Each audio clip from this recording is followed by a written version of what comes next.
Halo teman-teman, bertemu lagi dengan Expedio Expression Channel. Kita akan berbagi resep yang mudah sekali dan bisa dicoba teman-teman. Kali ini kami akan berbagi resep tentang donat empuk yang bisa dicoba untuk para pemula yang ingin mencoba membuat donat. Ikuti saja semua langkah-langkah dan bahan-bahannya, pasti teman-teman dapetin donat yang empuk.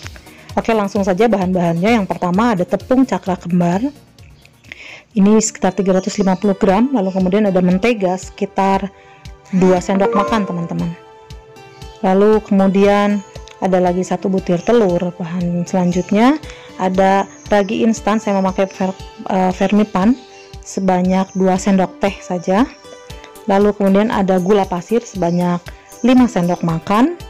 Lalu selanjutnya ada susu cair teman-teman ya, yang hangat, jangan terlalu panas dan jangan juga dingin teman-teman, sekitar 160 ml.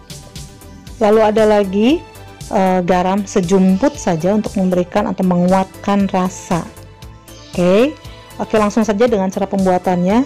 Kita akan mencampurkan susu hangat ini dengan campuran 1 sendok makan gula pasir.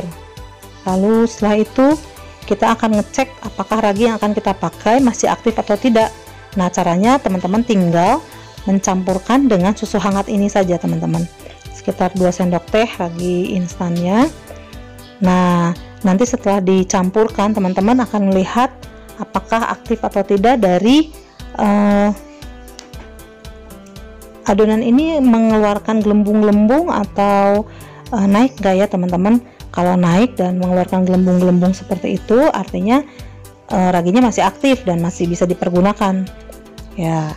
Oke, setelah itu kemudian kita aduk-aduk saja seperti ini ya teman-teman, supaya semuanya tercampur dan nanti tinggal dipakai saja di adonan keringnya.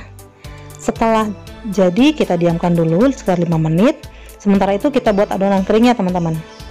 Tepung terigu 350 gram itu sekitar 35 sendok makan, tetapi takarannya jangan terlalu penuh ya teman-teman ya, jangan juga terlalu padat, tapi sedang-sedang aja ya teman-teman, sekitar 35 sendok makan. Nah, seperti ini ya teman-teman. Lalu setelah itu kita akan mencampurkan dengan 4 sendok makan gula pasir ya teman-teman. Nah, sebelum kita lanjutkan teman-teman jangan lupa untuk like, subscribe tayangan ini, lalu jangan lupa tekan lonceng untuk mendapatkan resep-resep selanjutnya. Kita lanjut lagi teman-teman. Tambahkan 4 sendok makan gula pasir ya teman-teman ya. Tadi 1 sendoknya sudah dicampur dengan susu hangat, tinggal 4 sendok lagi ya. Nah, kita aduk seperti ini teman-teman. Lalu setelah itu kita cek dulu.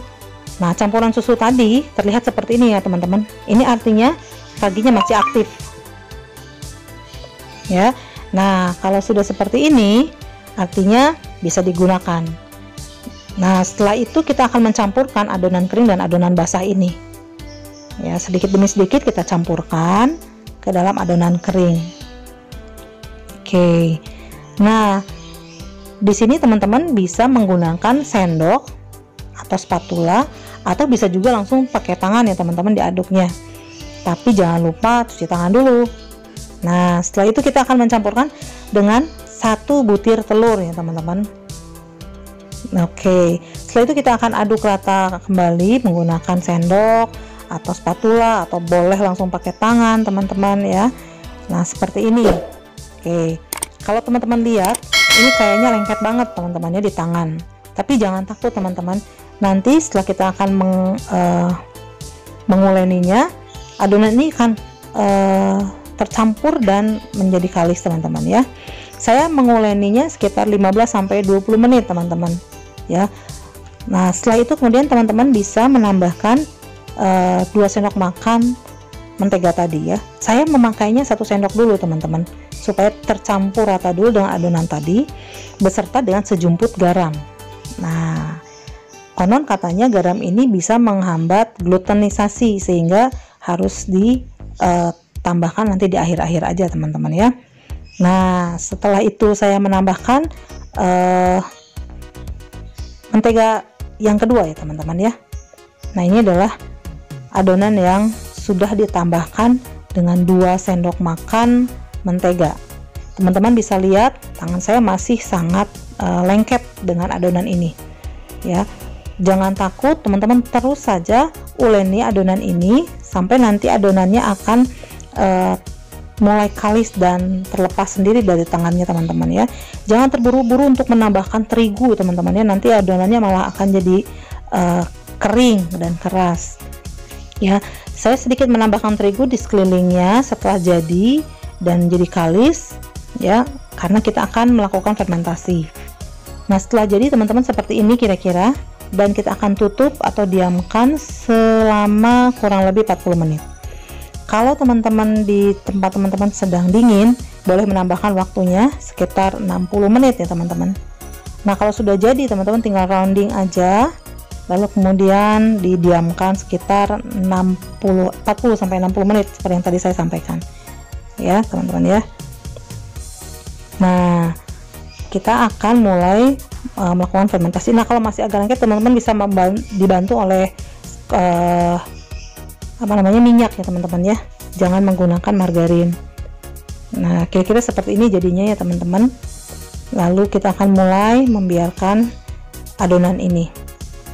Oke, kita akan tutup selama 40 menit karena suhu di rumah saya agak hangat teman-teman, jadi cukup 40 menit. Tapi kalau agak dingin di tempat teman-teman bisa 60 menit ya. Kira-kira seperti ini adonannya ya, sudah mulai agak halus. Oke, nah setelah itu, setelah jadi kita biarkan dan akan mengembang hampir 2 kali lipatnya ya teman-teman. Dan kalau sudah mengembang artinya sudah siap untuk diolah ya. Dan ketika sudah mengembang jadinya kira-kira seperti ini. Oke, jangan lupa untuk subscribe, like sekarang juga teman-teman tayangan ini untuk mendapatkan informasi atau resep-resep lainnya yang pasti akan bermanfaat buat teman-teman semuanya. Oke, kita lanjutkan teman-teman. Oke.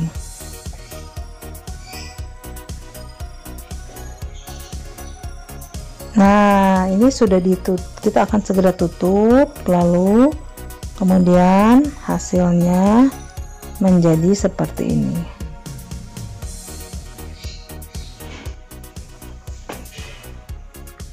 Ini sudah mengembang teman-teman sekitar 40 menit tadi saya diamkan. Hasilnya seperti ini. Ya, lalu kemudian ditinju teman-teman ya. Nah, seperti ini kira-kira adonannya. Oke. Lalu bisa dibolak-balik seperti ini ya teman-teman. Nah seperti ini, lembut kelihatannya. Di resep kali ini saya sama sekali tidak menggunakan timbangan, karena mungkin tidak semua orang punya timbangan ya teman-teman ya. Tidak menggunakan cetakan, tapi semuanya menggunakan tangan ya teman-teman ya. Tidak juga menggunakan mixer, jadi teman-teman masih bisa membuat donat sekalipun tidak punya peralatan-peralatan tadi. Oke, nah setelah itu kita akan rounding ya, dan kita akan mulai membentuknya. Teman-teman bisa bagi adonan ini ke dalam beberapa bagian dulu ya teman-teman, bisa dalam bentuk yang kecil ataupun besar. Saya buat seperti ini ya, teman-teman bisa bulatkan sampai mendapatkan bentuk yang paling mulus ya teman-teman. Nah saya tidak pakai timbangan, jadi saya kira-kira aja segini banyak ya teman-teman ya. Setelah dibulatkan ya, lalu kemudian kita akan mulai membuat bentuk donatnya. Caranya gampang aja ya teman-teman. Teman-teman bisa menggunakan 3 jari teman-teman ya, lalu kemudian tekan-tekan seperti ini. Nah ya, menggunakan jari bagian dalam ya teman-teman, tekan-tekan seperti ini. Nah untuk tengahnya, kalau teman-teman punya, saya punya tutup botol yang sudah saya cuci bersih. Ini tutup madu teman-teman. Terus kemudian saya lumuri dengan terigu dulu ya teman-teman, supaya ketika dicetak seperti ini tidak lengket dan bisa diangkat teman-teman. Kalau tidak memakai terigu, ini sulit diangkat teman-teman, saya sudah coba. Nah setelah pakaikan terigu bisa seperti ini hasilnya. Mohon maaf ya, bentuknya agak tidak terlalu sempurna karena memang semuanya menggunakan tangan teman-teman ya. Tapi jangan takut teman-teman, sekalipun seperti ini penampakannya, nanti kalau digoreng hasilnya cukup mulus juga ya, dan yang penting rasanya enak loh teman-teman, lembut, empuk, dan mengembang seperti itu.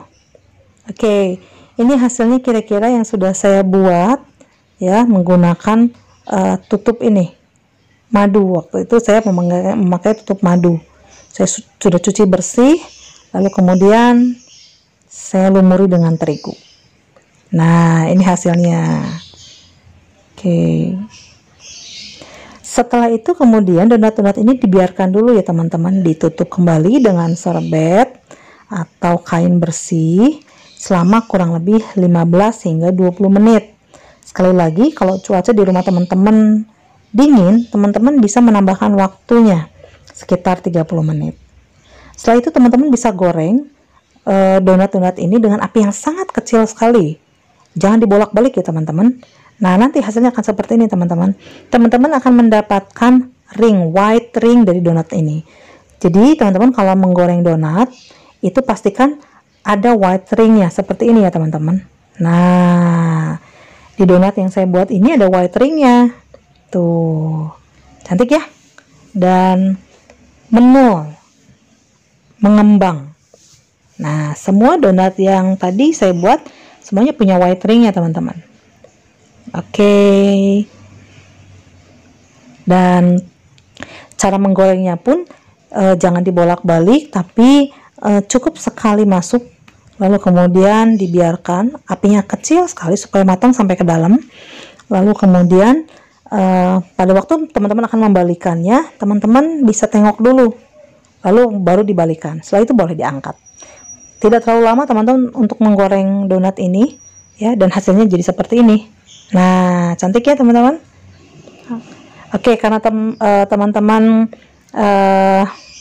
bisa mengolah donat yang jadi ini dengan resep atau dengan topping-topping yang teman-teman suka, silahkan ya.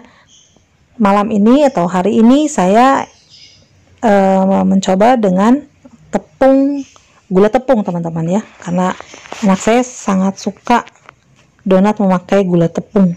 Jadi saya coba membuat dengan gula tepung.